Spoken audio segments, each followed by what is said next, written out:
John had always lived an ordinary life. A small apartment in the city, a quiet job at a local tech store, and weekends spent watching old movies. He never expected anything unusual, much less the sight of an alien girl running into his life. It happened on a rainy Tuesday evening. John was walking home from work, his jacket pulled tight against the cold wind. As he passed by an old alley near the edge of town, something caught his eye. A figure darting between shadows. At first, he thought it was just a stray animal, but then he saw her clearly. The girl was tall, with shimmering, almost silver skin, her eyes glowing with an unnatural light. Her hair was a deep shade of purple, flowing down her back like a river of color. She wore strange clothing, something that looked like armor but wasn't quite. She stumbled and fell to the ground, her breathing quick and shallow. John froze. His mind raced. He had never seen anything like this before. Was she a costume? A prank? But something told him this wasn't a joke. The girl was real. She was hurt. Without thinking, John rushed over to her. "Are you okay?" he asked, kneeling down beside her. She looked up, panic in her eyes. "You must help me," she gasped, her voice trembling. "They are coming for me. Please, you have to hide me." John blinked in confusion. "Who's coming? What's going on?" Before she could answer, a low rumble shook the ground.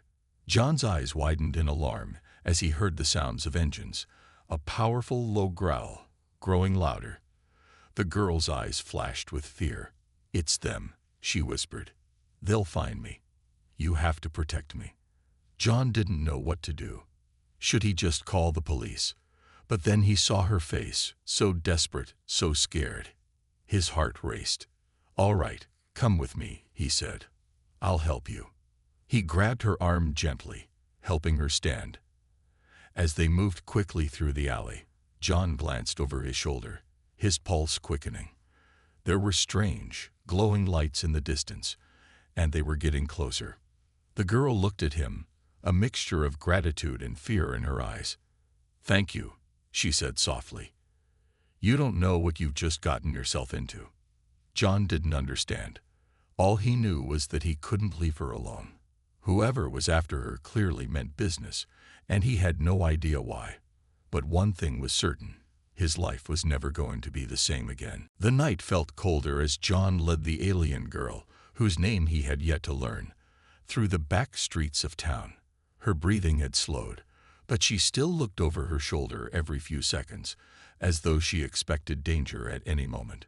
John couldn't shake the feeling that he had just stepped into something far bigger than he could understand. They reached his apartment in record time, the sounds of the pursuit fading behind them. John quickly locked the door and pulled the blinds shut. He turned to the girl, who was now sitting on his couch, looking more lost than ever. "Who are you? What's going on?" John asked, trying to make sense of it all. The girl looked up at him, her glowing eyes filled with sadness. "My name is Zyra," she said softly, "and I'm not from this world. I'm being hunted by my family." John's eyes widened. "Hunted? By your family?" He couldn't believe what he was hearing. "Yes," Zyra whispered, lowering her gaze. "My family is powerful. They have control over everything in my world. And now they want me back. They want me to fulfill a role I didn't choose, a role that will bind me to them forever." John frowned, trying to understand. "So why are they after you? What do they want?" Zyra sighed deeply. "They want me to marry someone from a different species, to fulfill an ancient prophecy, a prophecy that says this marriage will unite our worlds. But I don't want it. I never did. I want to live freely, not be forced into some political game." John took a seat across from her, his mind racing. He couldn't imagine being in her shoes, forced to marry someone she didn't know. It sounded impossible. "But why me? Why do they want you to marry a human?" John asked. Zyra hesitated, her fingers fidgeting nervously. "Because you're the one they chose. They believe that only a human can make the prophecy come true." John shook his head, feeling overwhelmed. I'm just a regular guy. I have nothing to do with prophecies or alien politics. You don't even know me. Zira looked at him, her eyes filled with sincerity. I know, but the prophecy doesn't care about that. It's all about what's written in the stars, about fate. John ran a hand through his hair, feeling trapped. So, what do you expect me to do? Zira stood up, walking over to him. I'm asking you to marry me, she said softly. Not because I want to, but because if I don't, my family will never stop hunting me. They'll destroy everything I care about. This is the only way I can keep them from taking me back. John stared at her, stunned. Marry her? It sounded crazy, but as he looked into her eyes, he saw the fear, the desperation. Zira wasn't asking for something simple. She was asking for a life-changing commitment. Okay, John finally said, his voice filled with uncertainty. I'll help you. But we need to figure out what this really means. I can't just marry you without understanding what's at stake. Zira nodded, her face softening with relief. Thank you, John. You don't know how much this means to me. But even as she smiled, a dark shadow loomed over them. Zira's family wasn't going to give up easily. They had already proven that. The days after John agreed to help Zira were strange. His quiet life was now filled with alien discussions, strange customs, and constant worry. Zira stayed in his apartment, hiding from her family's reach, but she was always tense, constantly glancing out the window. John couldn't help but feel that her time with him was running out. One evening, after a long day of trying to make sense of everything, John and Zira sat down at the small kitchen table. He tried to focus on what she had said about her family, the alien prophecy, her forced marriage, and everything that led to this moment. He had a million questions, but Zira didn't seem like she had the answers. I don't understand, John said, rubbing his eyes. How did it get to this point? Why couldn't you just refuse? Zira looked down at the table, her fingers tracing the edge of her cup. You don't understand. My family is powerful. They have control over everything. Business, governments, even the military. If I defy them, they'll make sure I never see the light of day again. They don't give me a choice. John leaned back in his chair, processing everything. He had never felt so out of his depth. He was just a regular guy, with no experience in alien politics, no knowledge of her world. How had he become the center of all this? I never asked for any of this, Zira continued, her voice quiet. But here I am, and now I have to do what they want. John didn't know what to say. He could tell that Zira wasn't like her family. She was kind, genuine, and scared.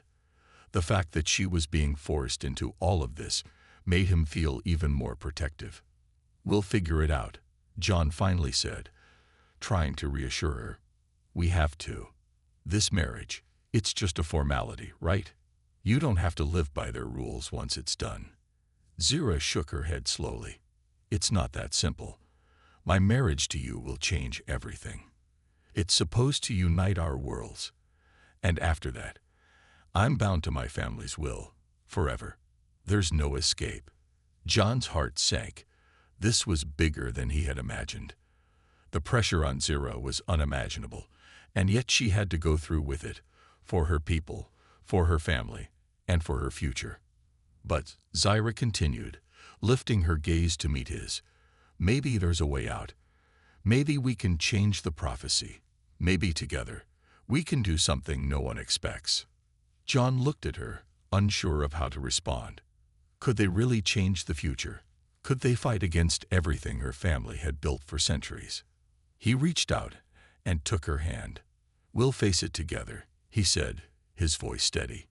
You don't have to do this alone. Zira smiled, a small but genuine smile that made John feel like they could conquer the world. But as much as they wanted to fight, Zira's family was already aware of their plans. Nothing could ever be simple when a prophecy and an entire civilization were involved. Days passed, and the tension in John's apartment continued to grow. Zira was always watching the windows, her senses alert for any sign of danger. John had tried to return to his normal life, but there was no such thing as normal anymore. Every little sound made him jump. Every unfamiliar face on the street made him wonder if they were looking for her. One afternoon, as John sat on the couch flipping through a book, Zara sat across from him, her eyes lost in thought. The silence between them was thick, and John couldn't help but wonder what was going through her mind. "You're thinking about it again, aren't you?" John asked quietly, not wanting to disturb her but unable to ignore the heavy weight in the room. Zara looked up, her glowing eyes meeting his. She smiled faintly, though it didn't reach her eyes. "I can't stop thinking about it. About the prophecy. About what it means for both of us." John frowned. "The prophecy. What does it really mean? I don't think you've told me everything." Zira's expression softened, and she leaned back in her chair. "I've been hiding the truth from you, John, and I'm sorry. But now you deserve to know." John's curiosity piqued. He leaned forward, waiting for her to continue. Zara took a deep breath. "The prophecy isn't just about a marriage. It's about a union that will change the fate of both our species. My family believes that if I marry someone from another race, a human, it will trigger a power that can unite our worlds. It will bring peace, but it will also place me under their control." John's confusion only grew. Under their control? Why would they want that? And what kind of power are you talking about? Zira sighed, her fingers twisting nervously. "The power is ancient. It's not something I fully understand, but it's tied to my bloodline and the history of my people. When I marry a human, my connection to you will create a bond, a link between our worlds that no one can break. But it's not just about uniting us. It's about control. My family will rule both worlds." John's mind raced as he tried to grasp everything she was telling him. It sounded like something straight out of a science fiction novel, but Zira's serious expression told him it was far from fiction. This was real, and it was happening to them. "So, you're telling me that this marriage is more than just a way to protect you from your family?" John asked, his voice filled with disbelief. "It's a way for them to take over everything." Zira nodded slowly. "Yes, and I'm trapped. I don't want to be part of their plans, but I don't know if I have a choice." John's heart ached for her.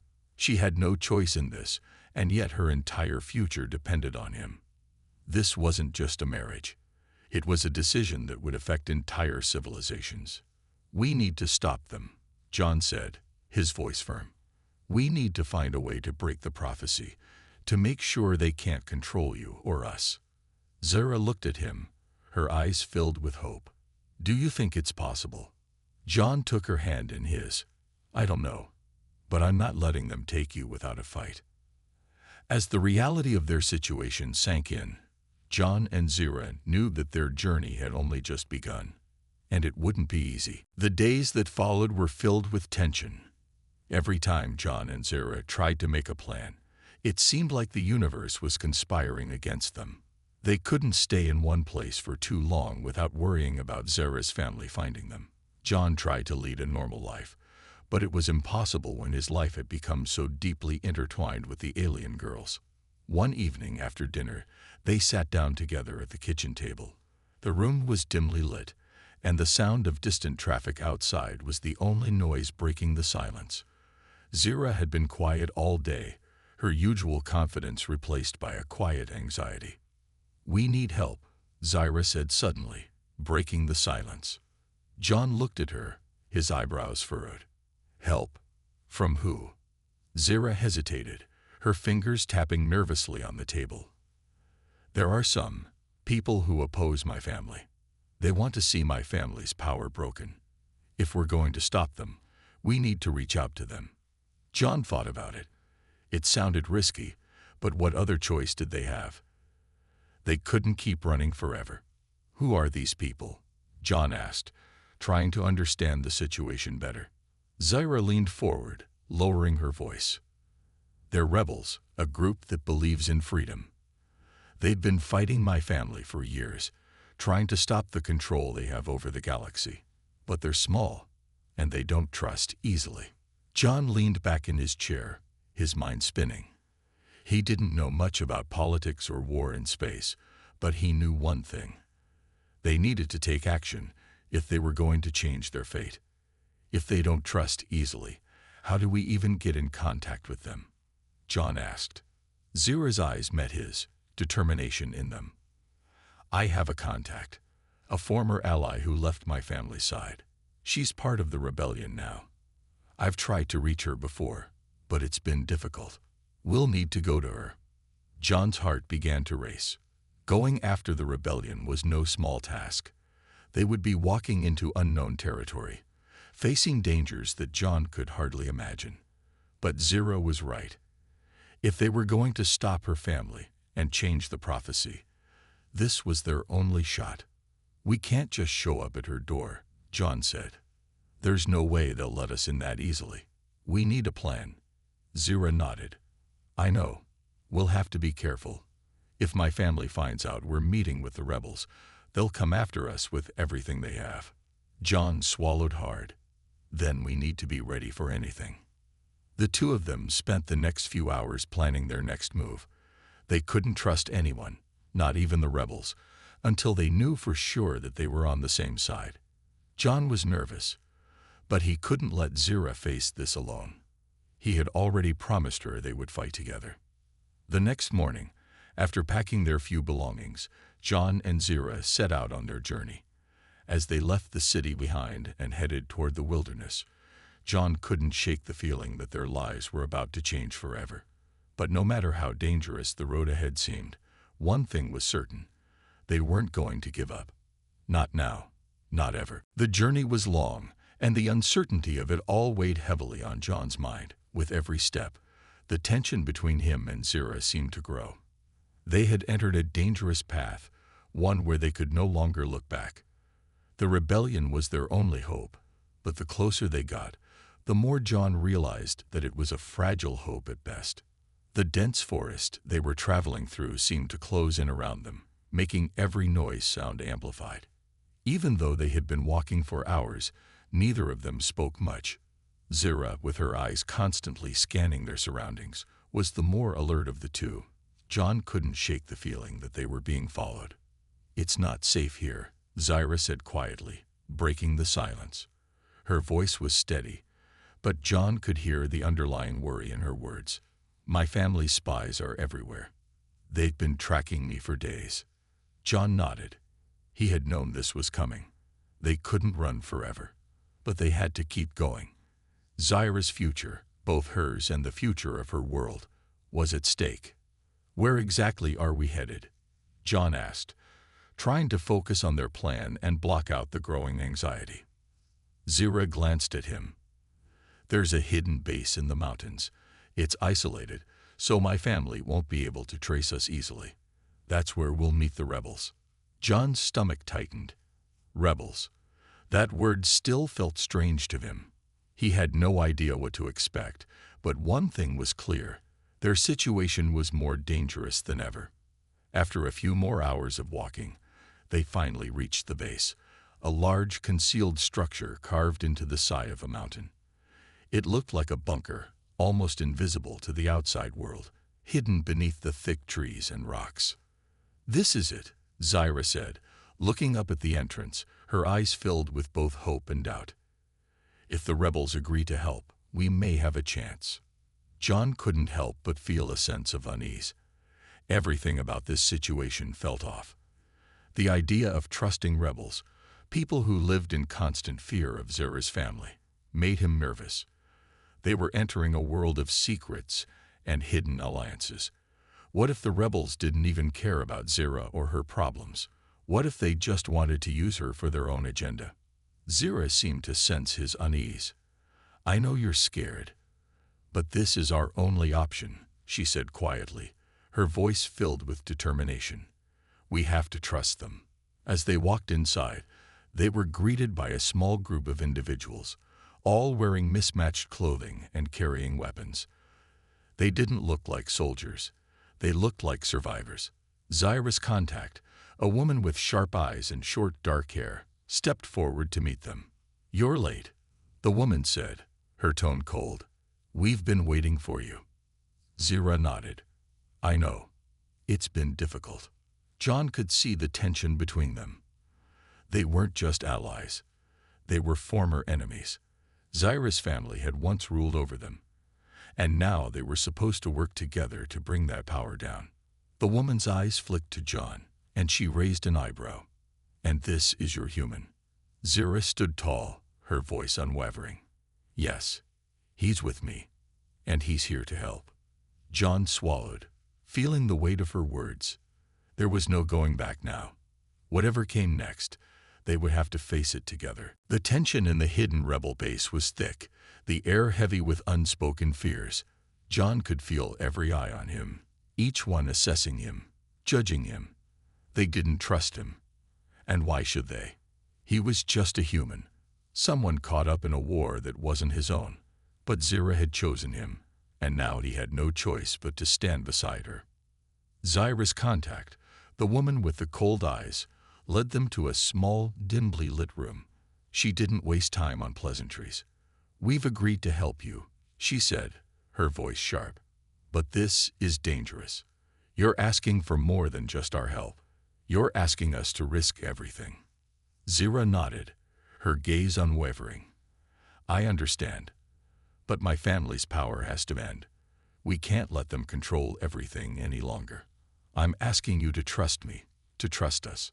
The woman studied them both for a long moment before nodding slightly. "We'll help you, but you'll need to move fast.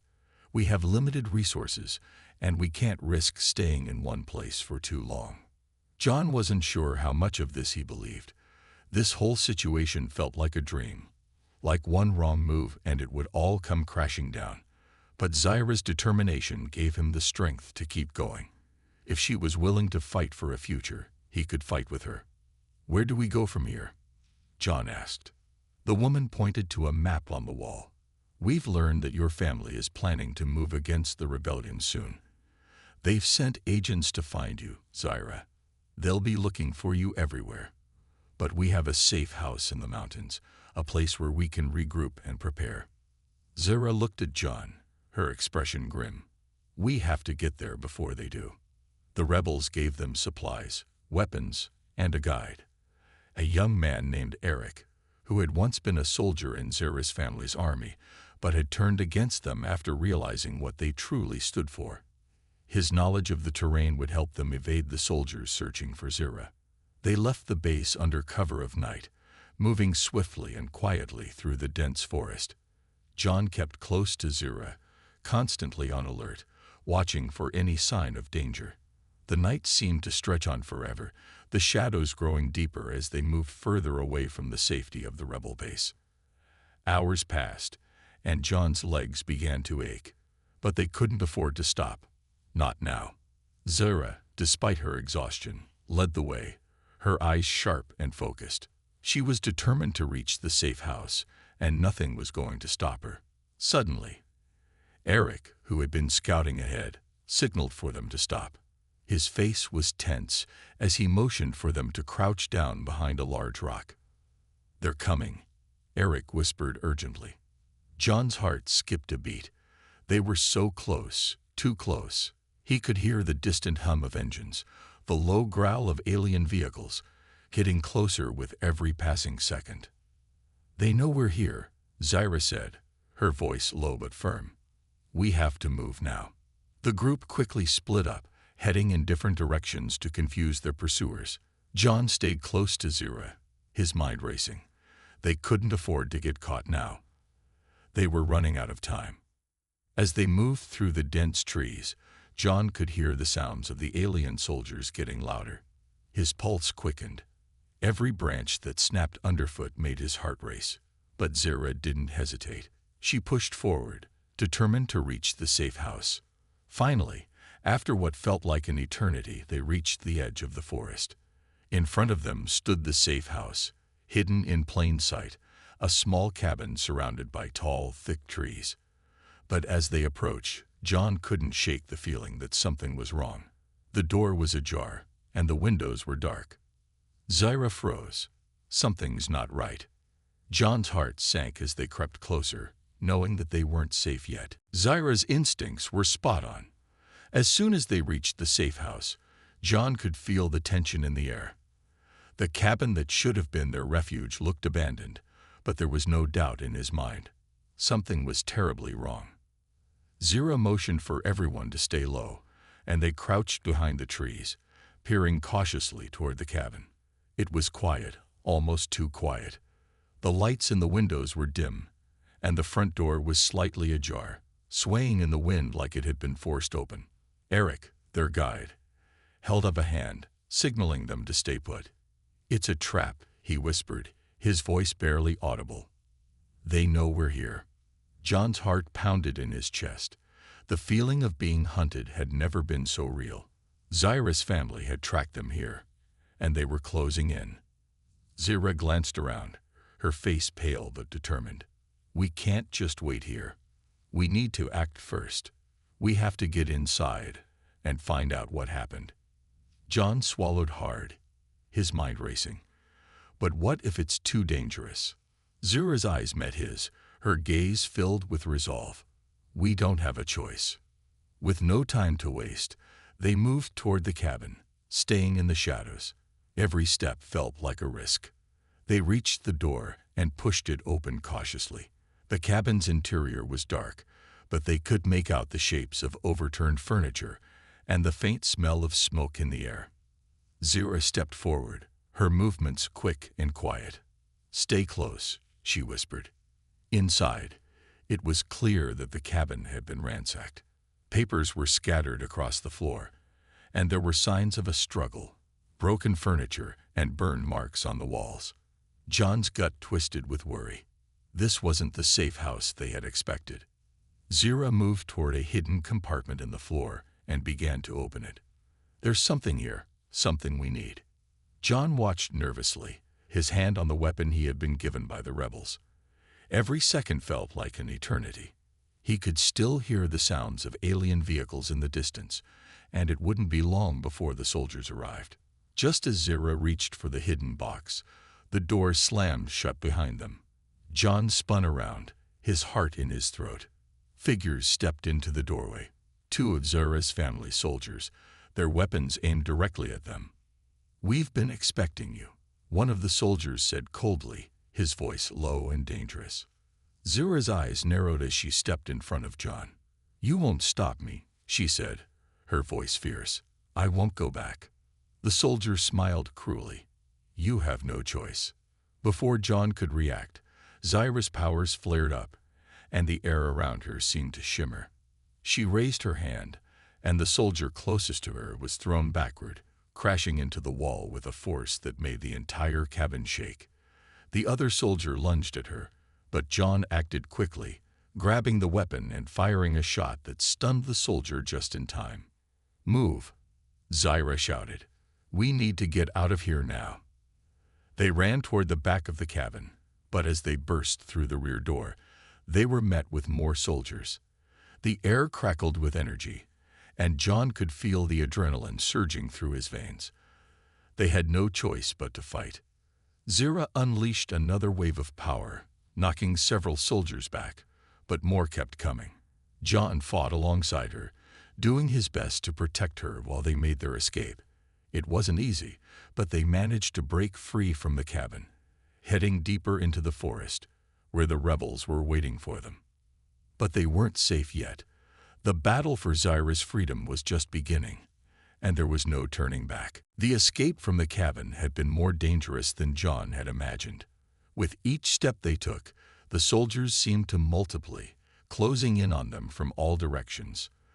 The forest was dense, and every rustling leaf or snapping twig made John's heart race. Zyra, however, was a force of nature. Her powers, raw and untamed, held the soldiers at bay as they ran deeper into the woods.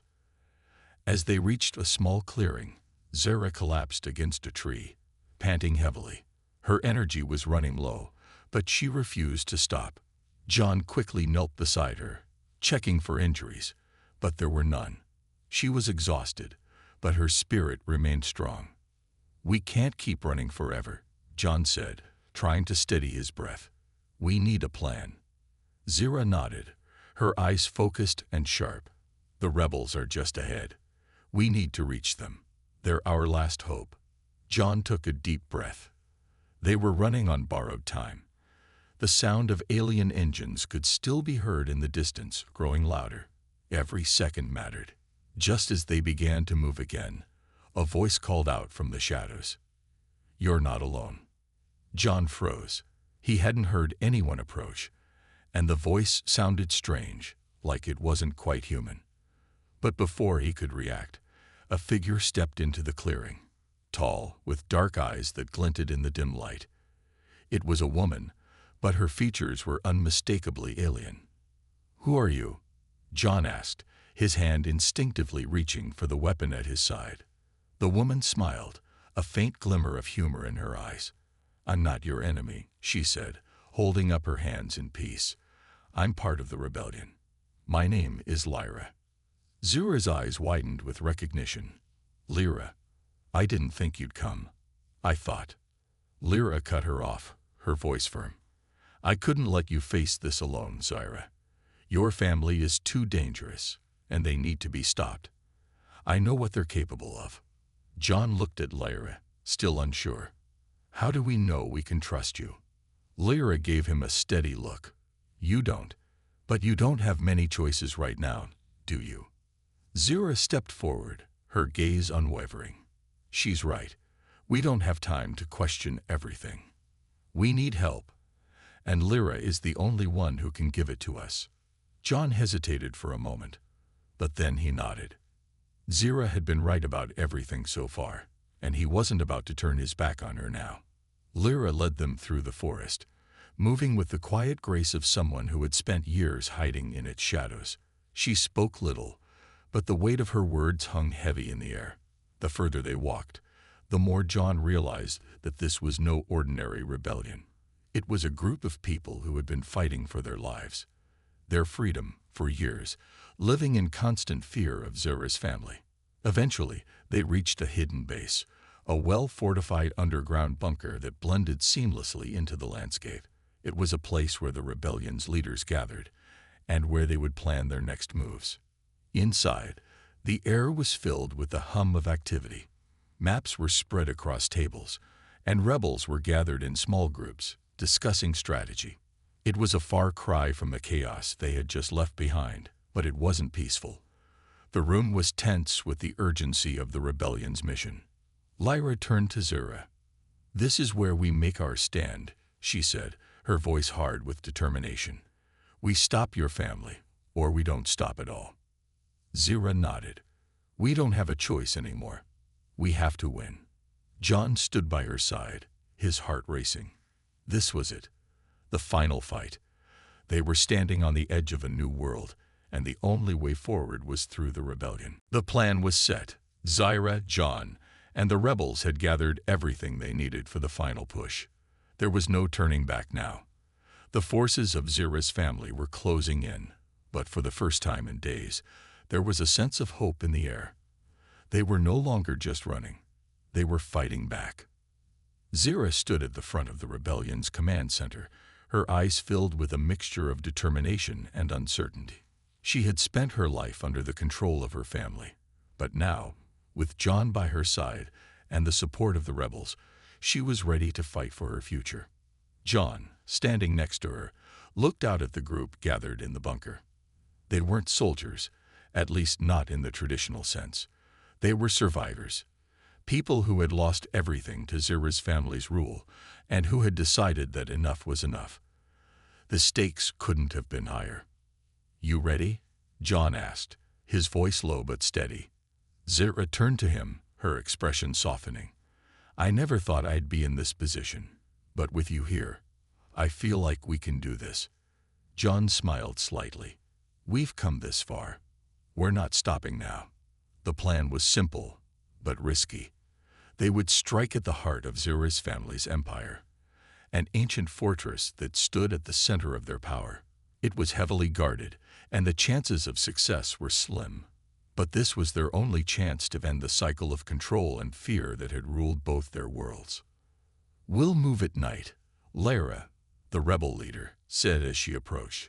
Under the cover of darkness, we'll slip past their guards and get inside the fortress. Once we're in, we'll disable their communication systems and send a signal to the rest of the rebellion. If we can get their defenses down, the rest of the galaxy will rise up. Zira nodded, her gaze unwavering. Let's do it. That night, under the cover of darkness, the rebellion moved out. They were silent, moving swiftly through the trees, their hearts pounding as they neared the fortress. The cold air stung John's face, but he hardly noticed. His mind was focused on one thing: protecting Zira.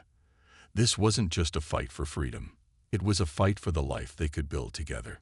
When they reached the fortress, Zira took the lead, her powers surging as she used them to disable the outer security systems. The group slipped inside unnoticed, moving through the darkened halls like shadows. The tension was palpable. Every step felt like it could be their last. Finally, they reached the control room. Inside, a small group of guards was stationed, but they didn't stand a chance against the combined forces of Zira and the rebels. In minutes, the guards were neutralized, and the communication systems were disabled. Zira stood at the center of the room, breathing heavily but filled with purpose. She looked at John, a small smile tugging at the corners of her lips. "We did it." John stepped forward, taking her hand in his.